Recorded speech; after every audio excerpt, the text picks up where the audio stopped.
네, 안녕하세요. 당근대장입니다. 어저께 이어서 2부를 진행합니다. 그럼 인공지능 설계를 하기 위해선 표지판을 만들어야 하는데 어떻게 만들죠? 라는 질문을 합니다.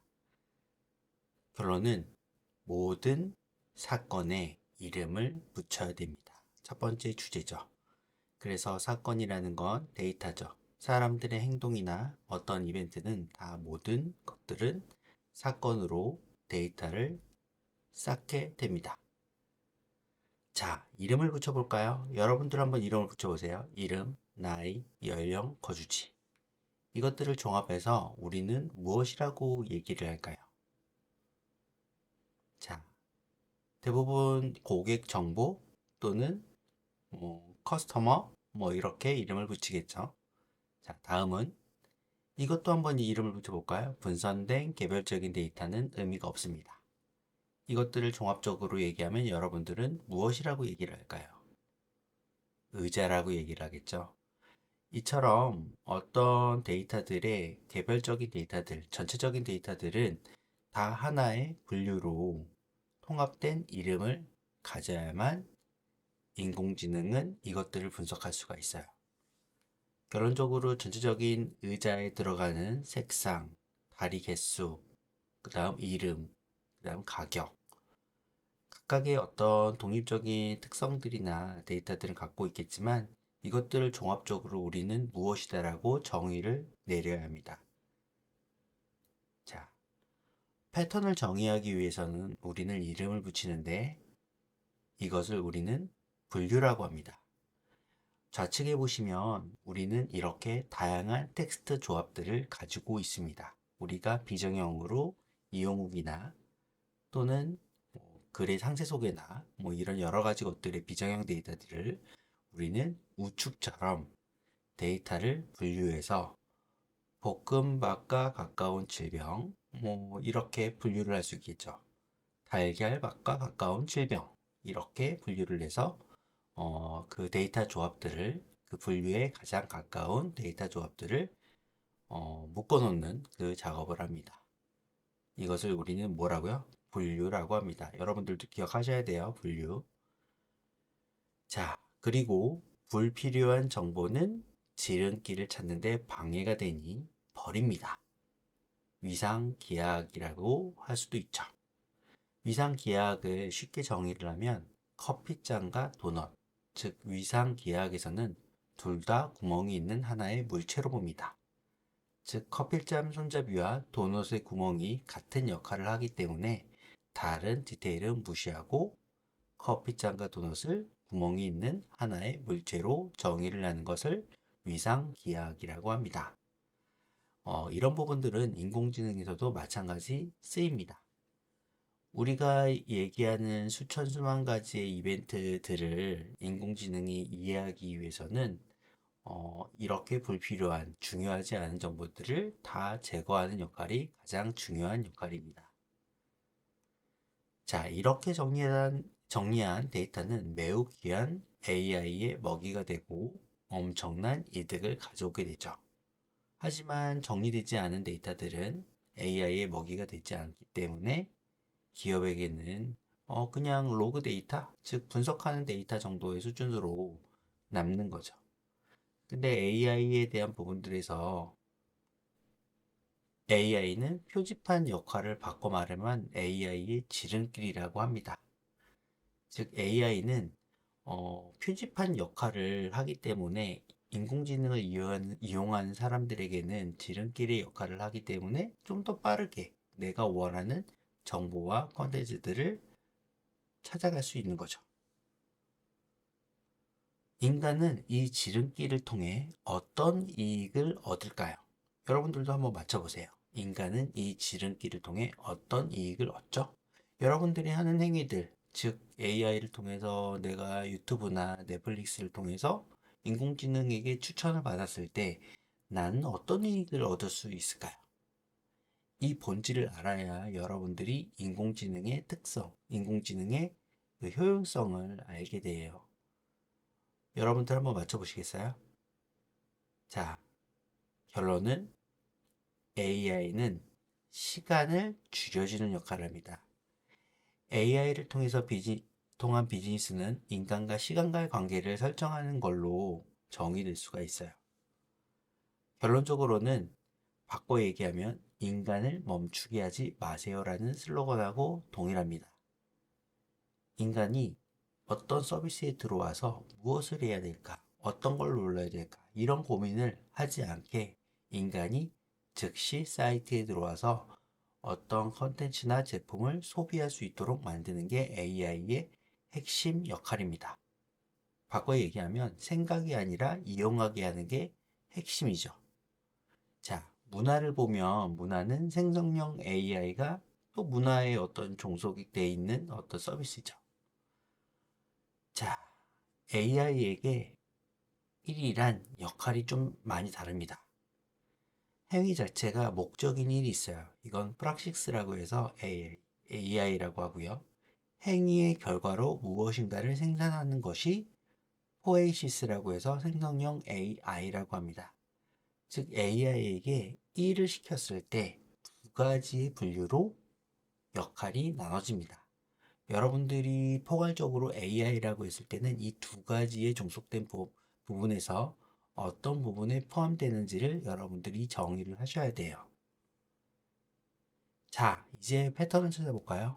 1, 3, 6, 10, 15, 21. 여러분들은 20일 뒤에 숫자를 뭐라고 생각하실까요? 한번 연산을 해볼까요? 1, 3, 6, 10, 15, 21. 그 다음은 무엇일까요? 자, 인간은 패턴을 찾아내는데 굉장히 익숙한 사람들입니다. 삼각수 공식을 통해서 패턴과 추정을 발견할 수 있어요. 즉, 데이터를 파악하고 패턴의 공식을 넣어서 그 패턴에 대한 증명을 하고 그 증명을 통해서 다음의 수를 측정할 수가 있습니다.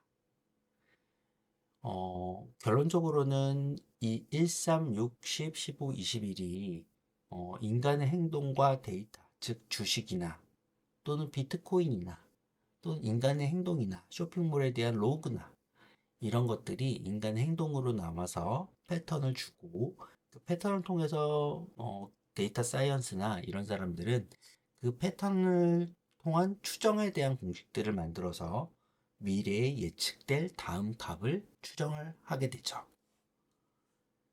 자, 패턴, 증명, 추정을 잘하기 위해서는 숫자의 배열이 얼마나 기억하기 쉬운가가 매우 중요합니다. 그 단순함이 분류라고 합니다. 여러분들 앞서서도 제가 분류라는 부분들이 매우 중요하다고 얘기했죠. 숫자의 배열이 얼마나 정교하고 정리가 잘 돼 있느냐에 따라서 인공지능은 그것들을 기억하고 패턴, 증명, 추정을 굉장히 잘하는 도구로 자리 잡게 됩니다. 그래서 인공지능에서 가장 중요한 건 복잡함이 아니고 얼마나 단순하게 분류할 수 있는가가 핵심 키라고 할 수 있습니다. 패턴을 통해 증명, 추정까지 정의가 된다면 이것을 우리는 알고리즘이라고 합니다. 자, 알고리즘이란 패턴의 재생산이라고 할 수 있어요. 다시 정의하면 알고리즘이라는 부분들은 데이터의 조합들을 가지고 패턴을 만들고 그 패턴을 통해서 앞으로 나와야 되는 미래에 대한 논리적 근거를 마련해 주는 것이라고 할 수 있습니다. 그래서 데이터에 패턴화된 논리를 부여해 길을 잘 찾게 하는 것을 알고리즘의 정의라고 할 수 있어요. 쉽게 얘기하면 패턴의 발견은 어디서? 인간의 행동에서 나타나는 데이터를 기반으로 합니다.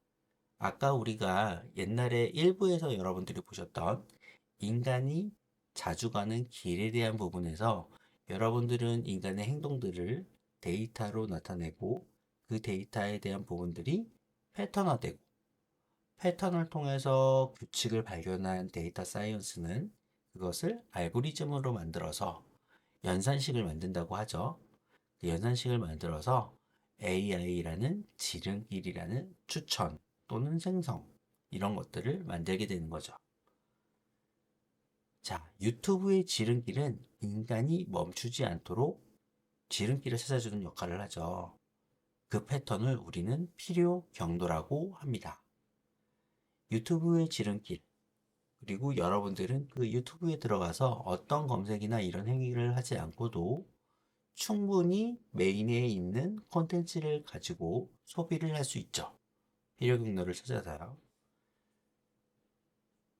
자, 이것을 조금 더 정의를 인간과 동일하게 정의를 한다면 인간의 질병, 즉 감기 증상의 패턴, 이것을 문제의 조건이라고 합니다.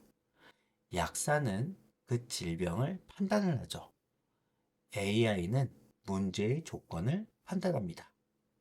그리고 약사는 이를 치료하는 약으로 소비자에게 전달을 하죠.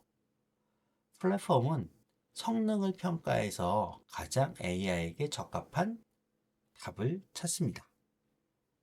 즉, 이런 것들이 지속적으로 선순환돼서 점점 더 강해지는 것이죠. 자, 인간의 질병도 패턴을 발견해서 지속적으로 약도 개선이 돼서 조금 더 강력한 질병이 온다고 하더라도 그 약을 통해서 계속적인 개선된 약을 통해서 질병을 낫게 하죠.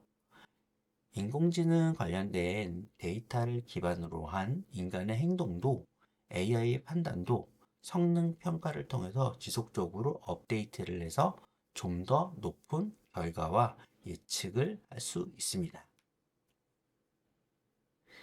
데이터를 통해서 얻는 AI 성능은 시간을 조건으로 하는 것, 즉 결과, 추천이죠. 시간을 조건으로 하지 않는 것, 생산, GPT죠. 두 가지를 만들어냅니다. 즉 AI가 하는 역할들은 두 가지의 데이터, 시간을 조건으로 하는 데이터, 이거는 결과를 만들어내고요. 시간을 조건으로 하지 않는 데이터, 생산을 만들어냅니다. GPT죠. 그래서 여러분들이 새 GPT를 이용하다 보면 GPT 안에는 시간이 없어요. 하지만 유튜브나 넷플릭스나 시간을 조건으로 한 데이터가 있는 경우 미래의 결과를 추천해 줍니다. 즉, 사람이 행동하는 부분에 있어서 앞으로 사람은 이것을 선택할 것이야 라는 것을 추천해 준다고 할 수 있죠. 자, AI는 극한의 데이터 학습을 통해서 새로운 인사이트를 찾아냅니다. 이것을 우리는 발견이라고 합니다.